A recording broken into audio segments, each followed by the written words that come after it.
Hello everyone and welcome to my channel. Today I'll be returning to making Primaris Outrider bikes. Now, like many people, I was suckered into ordering online after consistent threats that there's not going to be any INDOMITUS boxes in the store. So, like a sucker, I ordered online and then I went to the store just to hope, maybe. Being told that there was absolutely no boxes going to be, they were sold out and everyone was trying to get them, told to show up like a half hour early, so I showed up 2 hours early. And in the end, the store had a surplus of boxes, 60 boxes total, and I was fourth in line and there was only 20 people in line. But now I have a second set of Primaris Outrider bikes. Now, one of the big changes from me building it this time to last time is I'm not going to be using super glue. I'm going to be using model glue because these things are very hard to push together and I need there to be a slow gluing time and hardening time, and super glue will screw it up. And behold, my first attempt at 3D printing bits for my 40K, or Fantasy, soon enough. It took me 2 days to be able to mold this in a computer and get them successfully done. They turned out great, but removing them from the sprues I made for them wasn't the best. At first I tried using model glue, a drop of model glue to be sticky and hold them in place, and then I sealed the surrounding area with super glue. I eventually found that was just a waste of time, and I could just apply super glue to it, and then it would be a little slippery at first, so I could fit it in just right, and then it hardens. For a first generation bits, they're pretty good. They're a little thick in some areas because there's an issue with the printing processes. They have to be a certain thickness to actually be able to be built and printed in the first place. But I feel I can improve upon it and make them a better thickness that they don't stand out too much.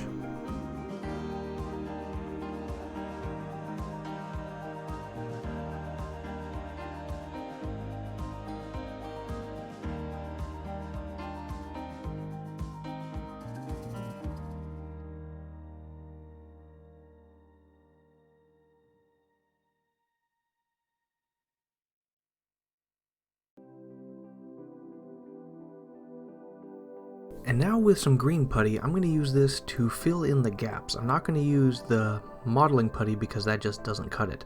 So because the captain has such huge gaps for some reason, the other two didn't have that, I use this to fill the gap and smooth out heavily with water and a lot of sanding with something smooth. However, I didn't do it with the other Outriders and it shows in the future. I should have green puttied them as well. I also used the green putty to try to fill the gaps in some of the bits on the shoulder pads that weren't that adherent.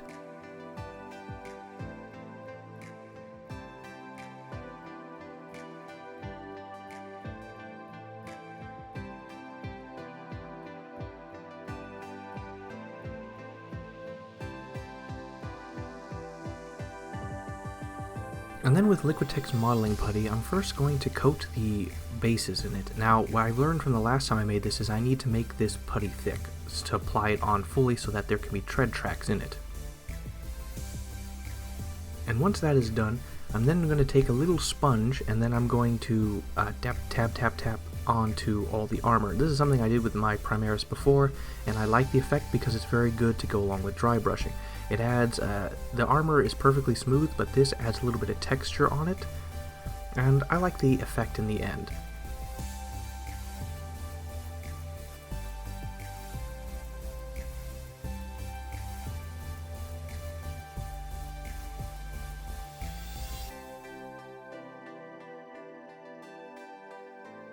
There's some areas I can't reach, and for that I just use a basic brush and I just apply some extra in areas I just can't reach with the sponge. After the putty has dried for a bit with the help of a hairdryer, I then tap it down a little bit. It's still soft, but I want to get rid of all the super jagged edges and waves on it. And then once that is done, I'm going to go back to the models when they've dried with the help of a hairdryer, and then I'm going to use my fingers and sand them smooth because the putty will leave a bunch of sharp peaks and they'll look bad. It's good for diseased flesh but not for armor. So we're going to use our fingers and then eventually just a dry brush, and we're going to basically smooth out all the jagged peaks, and the bumps are going to be much smoother now. Once the bases have dried even more, we're going to take a sanding tool that's round and we're going to poke the holes through it. And then once that is done, we're going to take the bikes and then we're going to make indents with the tires to make tire tracks. Now, one thing I noticed in the end, none of these tire treads showed up. It's because they were too small. What I should have done is sort of like inputted the tires and like jiggled it a little bit to make the tire treads look bigger than they actually were, so that they would show up in the final product, just FYI. And now we prepare them for priming. We place them on some sticky tape, and then with my preferred choice of primer this time, general purpose primer, gray, from Bright Touch. This is car primer, by the way. And then apply it on one side, and then once that's dry, flip it over, apply more sticky tape, and do it again. And then I have a nice, evenly sprayed product with strong grip.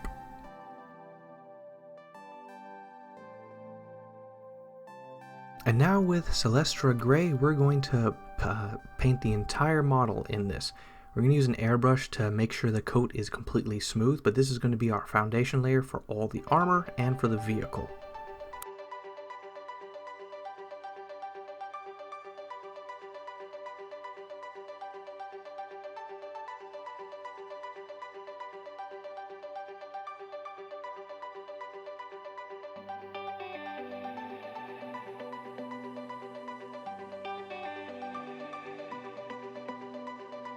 And now with Pallid Witchflesh and White Scar, we're going to dry brush pretty much the entire model. The armor is going to be completely dry brushed with Pallid Witchflesh. Now, as far as the metal bits, or like the armor plates on the vehicles, we're going to take Pallid Witchflesh and we're going to focus on the corners and edges. We're not going to really dry brush the center of the armor plates and side plates. We're basically going to focus on all the edges and angles on there. We want those parts to be noticeably dry brushed. And once that is done, we're then going to switch to White Scar White, and then we're going to do a light dry brush on all the edges and on the raised areas of the armor.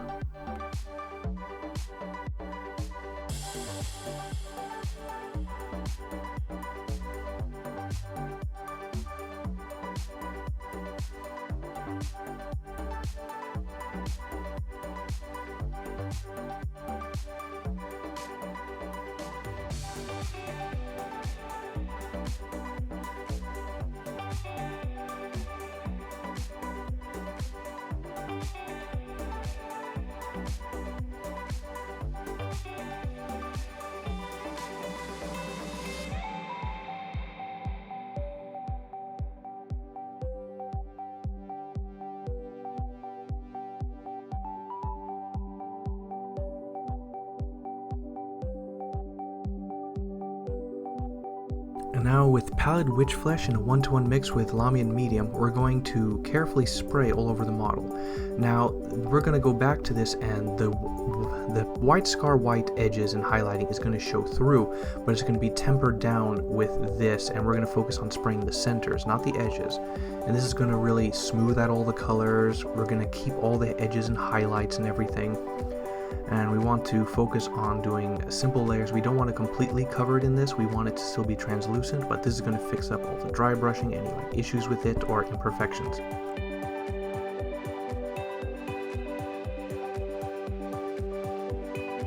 And now we're going to take the models, and then we're just going to apply them onto each of the bases. So we're going to make sure the holes are right, and we're going to apply them in, and we're going to leave them overnight so that it has a perfectly good seal. And through the magic of editing, it's the next day. We then take them off and then poke holes in through to make sure it's completely easy for us to shove the models back in there.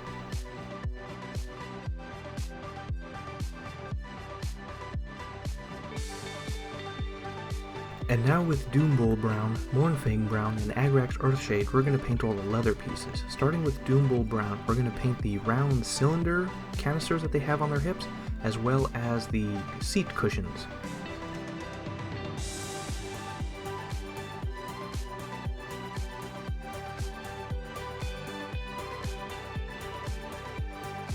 And then with Mournfang Brown, we're going to paint the square canisters and the gun holsters.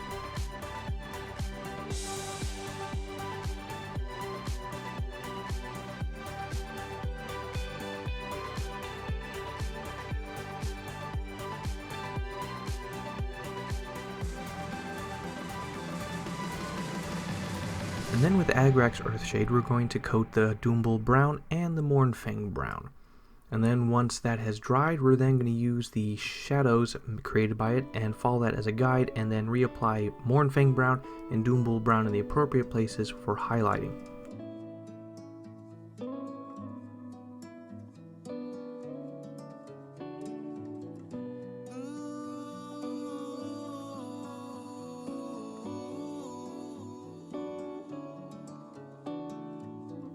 And now with Mournfang Brown and XV88, 2 parts Mournfang, 1 part XV88, we're going to use this as a fine highlight on all the gun holsters and such, just to add a little bit more brightness and edge to them.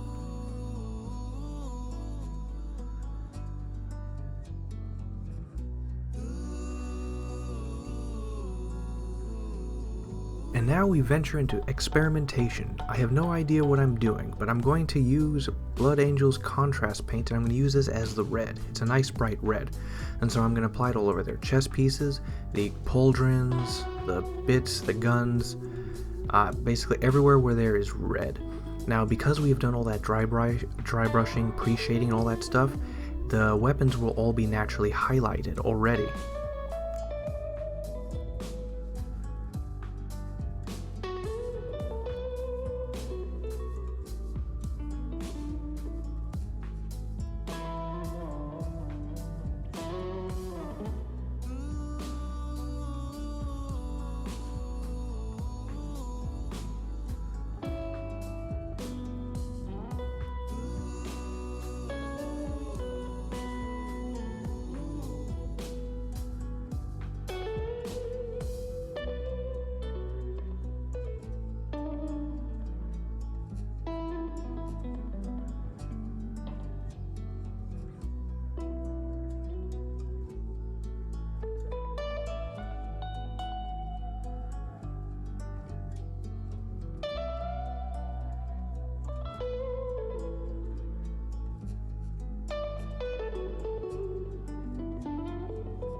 Now, for the white scars, their sergeant's helmets are red, but they have a white, like lightning bolt going through them. However, when I scrolled this out, I completely forgot what lightning bolts look like, and I just made squiggly lines.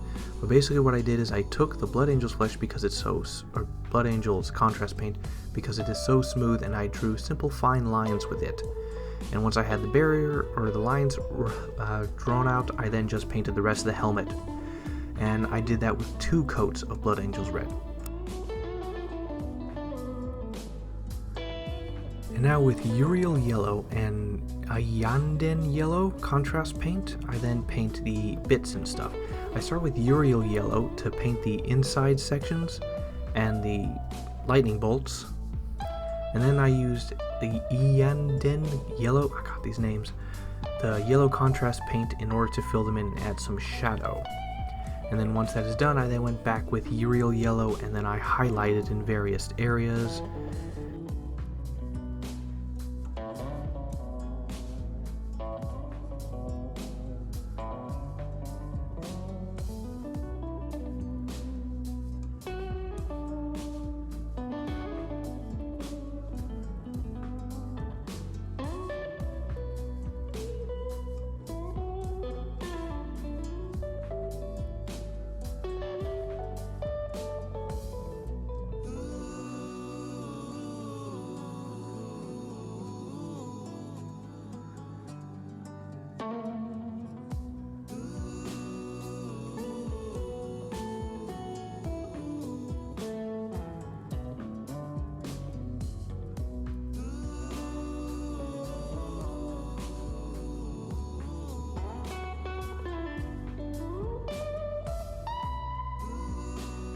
And now, experimenting even further, with Flesh Terror's red contrast paint, I then paint the edges of a lot of the bits, of their iconography bits.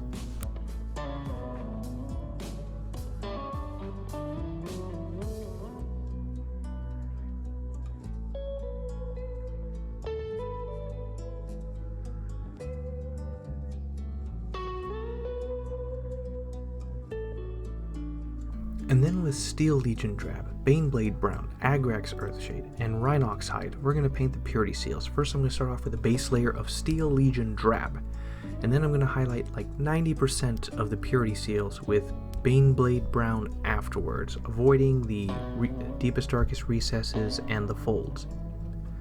And then once that is dried, I'm going to apply Agrax Earthshade on it. And once that has dried, I'm then going to take Baneblade Brown and apply it to all the edges of the paper, the folds of the paper, and with a little bit of a feathery movement to blend in some of that color in on the corners and edges. And a subscriber said, or I think he's a subscriber, but a commenter said that the purity seals I do, the writing is not good. And I agreed with him. This time I tried again with a thinner brush and more trials. This time I applied it in taps, taps to make it look like better letters instead of lines that were too thick. And Rhinox Hide was definitely not the color, and it didn't look good in the end even when the lines were made. So I guess he was right, but I at least tried to improve myself. But this was not the way. You can skip the Rhinox Hide step and they'll look great.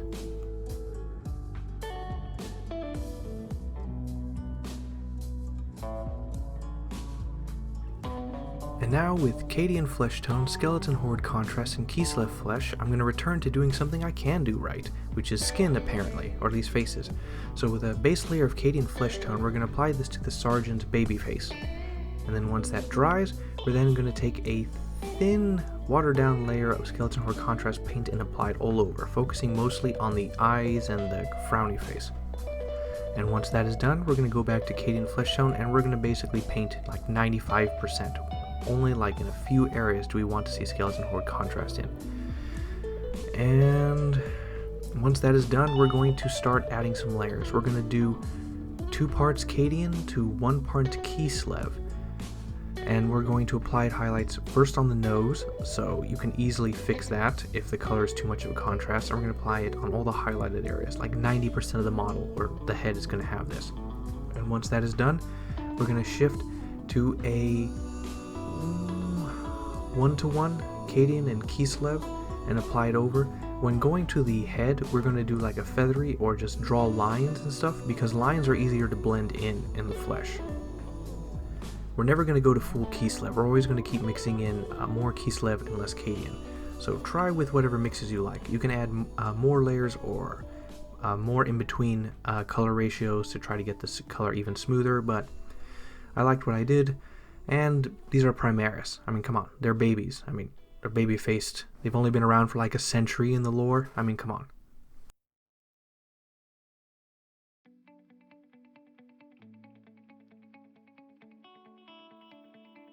And with Beeltan Green, we're going to keep it simple and just flood the eyes of the helmet for the Sergeant's head. I looked at the artwork, and their regular troops have red eyes, but their Sergeant's red helmets have green eyes. And then going back to the regular troops' helmets, they have like scar imagery or stuff on their helmets, and so back with Blood Angel's contrast paint, I then paint thin lines with it. Contrast paint is very good because it flows well and it's easy to make good lines with good consistency. 2 coats is pretty good for a strong color. And I forgot what like lightning looked like in the second helmet, of course.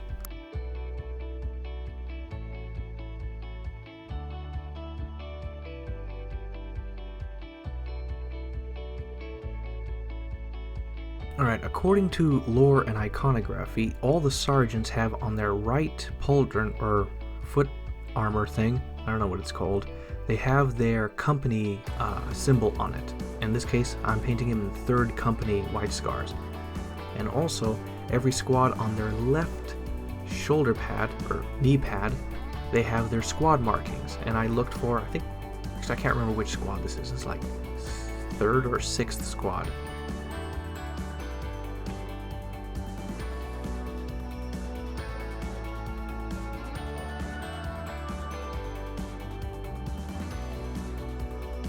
When I went back for looking at the references for the actual squad markings and stuff, I realized I painted their logos wrong.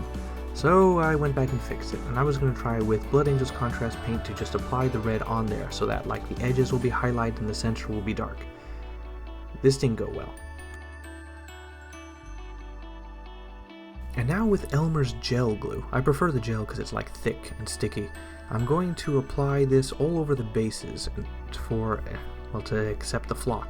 And then, copying Salt Bay's technique, I will then apply a little bit of rocks here and there along the sides. I don't want it in the middle track because that's going to get in the way of assembly. And then once that's done with your sand flock of choice, I then apply it all over the models. I just bury them in it. Now, the thing is though, I wanted the tread tracks to appear. The sand basically filled in the gaps too much that you can't really see it. So you'd have to make the tread tracks even larger for the sand to even show up. And with Liquitex matte varnish, this is a terrible varnish by the way, but it's good for holding things in place. I then just coat all the bases in this to seal in the sand and rocks and make sure it doesn't fly everywhere. What's wrong about this is it has a white, it's not translucent, it's not perfectly translucent. It coats the paint in the white film and it also has a very huge shine on it. It's not matte, this is like gloss. I then realized there are limits to the Blood Angels contrast paint, or contrast paint in general. So I bite the bullet and with Mephiston Red, I go back and I overdo a lot of the edges of the bits, the centerpieces of the lightning bolts, and the iconography on the knees and shields and stuff because it has a mixed effect. It's good for, the contrast paint is good for drawing lines, but not for filling in. So I fill in all the iconography.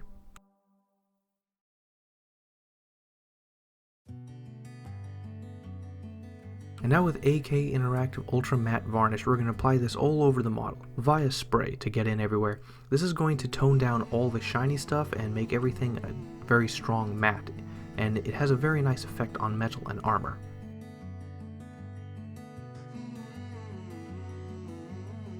Alright, and with XV88 and Agrax Earthshade, we're going to paint the bases. First, we're going to start off with a base layer of XV88 all over. And then we're going to use a hairdryer to dry it. This actually leads to some problems, you'll see soon. And then once it has dried, we're then going to go with Agrax Earthshade and we're going to coat the whole thing in it. And then once we don't want it to pull too much, we're then going to go dry it with a hairdryer again. And then here comes the problems. There are these giant cracks that appear. It seems to have melted the putty underneath a little bit and have these cracks appear and just rip the thing apart. It affected the glue as well, or the Liquitex matte varnish. Normally this would be cool, but it cracks all the way down to the white underbelly, so you have to repaint the insides of the cracks in some areas. And then once that's done, you dry brush XV88 all over them again.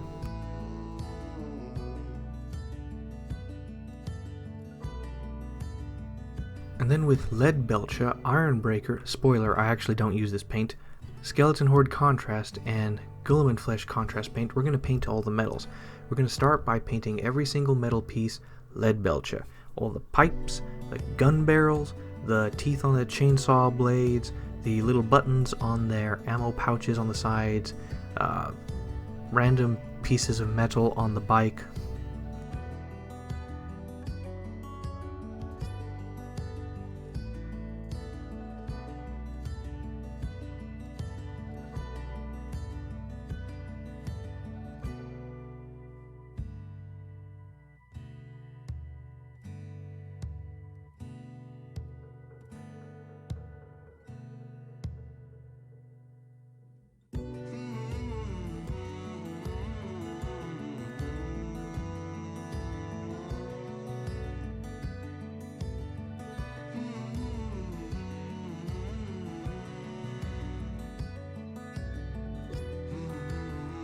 I then take Nuln Oil and apply it all over every single piece of metal.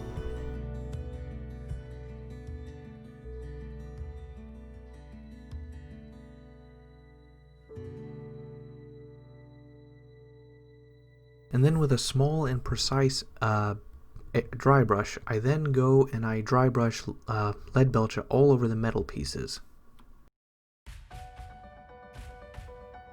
And then with Skeleton Horde Contrast, I paint the exhaust ports on the bike, as well as the exhaust ports on the backpack, the power pack, as well as all the gun barrels. And for some reason I didn't add footage, but I also took Guilliman Flesh and applied it to the very ends of the gun barrels and the exhaust ports as well. And now with Black Templar Contrast paint, we're just going to use this to cover the wheels. And then we're going to, with a very fine brush, And very carefully, we're going to apply it to the gaps between his armor.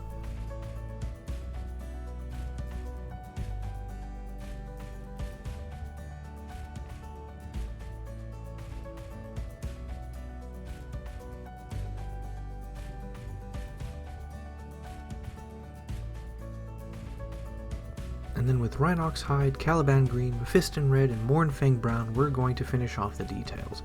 With Rhinox Hide, we're going to paint the exhaust ports and gun barrels.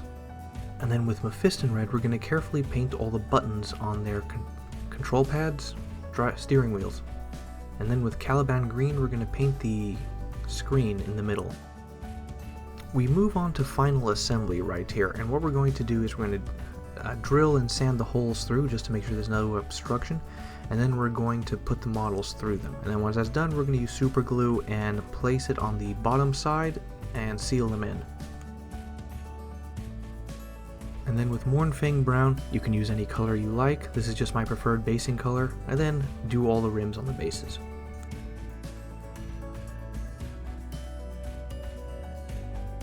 And there they are. By the power of 3D printing, I was able to do this project. Now, it turned out how I envisioned. I went back and fixed a couple of things, like small little details or things, but it's just cleanup. Now, the 3D printed bits, they took me around 2 days to do and multiple tries because you can't exactly print everything you want. They have to build basically buildings and structures for them to be able to be printed, and they have to be a certain size and thickness, and I'm just getting that down. But this is a good first generation. It took me 2 prints to do this, but this is the first real try. As far as all the detailing goes, I had to research a lot to get the iconography right, for like the squad markings and stuff. White scars are weird. But overall, as far as painting, I got to do the vision I did. It's not entirely perfect because they printed well, it's just that removing the flash and the supports damaged a few of the pieces here and there. Attaching them was a little harder than I thought. But overall,